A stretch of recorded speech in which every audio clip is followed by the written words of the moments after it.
You're going to be given a sequence of numbers, and each of the sequences are either arithmetic or geometric. You're going to make a decision which one it is, and then you're going to write a formula that can find any of the terms.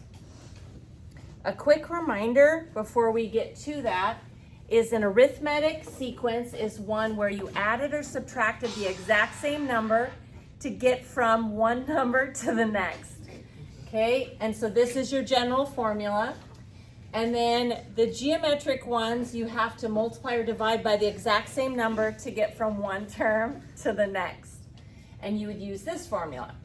Okay, so a little bit of notation. A sub 1 in the formulas represent the very first term, and n represents the term that you want. Like I want to know what number is the 50th number, or what number is the 74th number.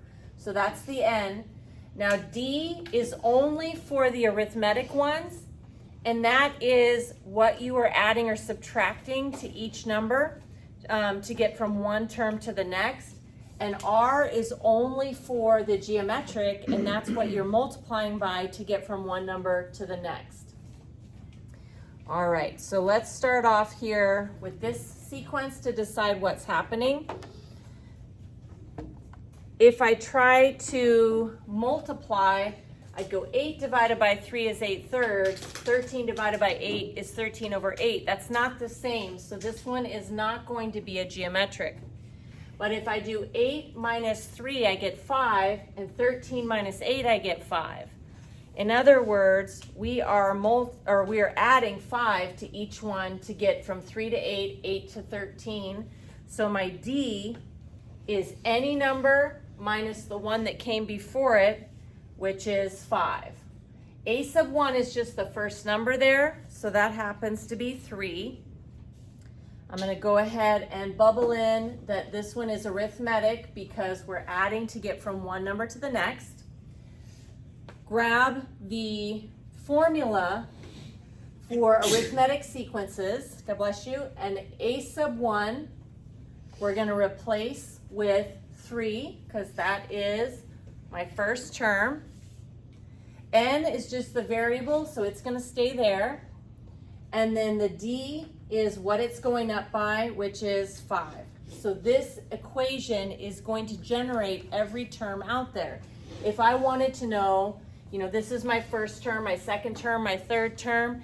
If I'm like, well, what is the 50th term?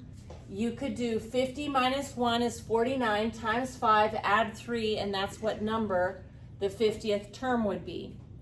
This equation is just fine if you want to leave it like this, but if you do happen to simplify, you would want to distribute the 5 through, so 5 times n is 5n, and 5 multiplied by -1 is -5, then 3 minus 5 is -2, so 5n minus 2 is the simplified version of this. Okay, so let's look at one more. Okay, so for this one, God bless you.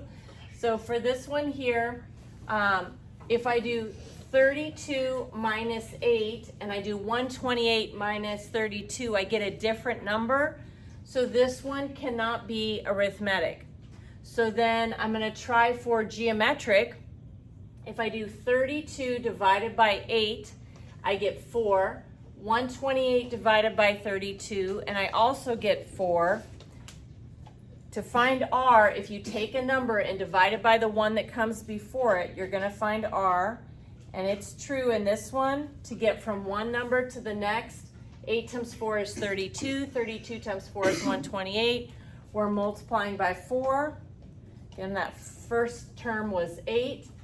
And if you know A and R, you have everything you need to write the general formula for this sequence, which happens to be geometric since we're multiplying by the same number to get from one to the next. Okay, so let me grab my general formula, and then we just have to substitute in for A sub 1 and for R.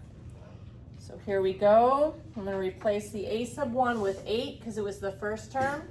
I'm going to replace the R with 4, and I have the equation that's going to generate any term. So for example, if I wanted to know You know, this is the first number, the second, the third. If I wanted to know what number is in the 30th spot, then I would do 4 to the power of 30 minus 1, so 4 to the 29 times 8, and I would know what the number is in that position.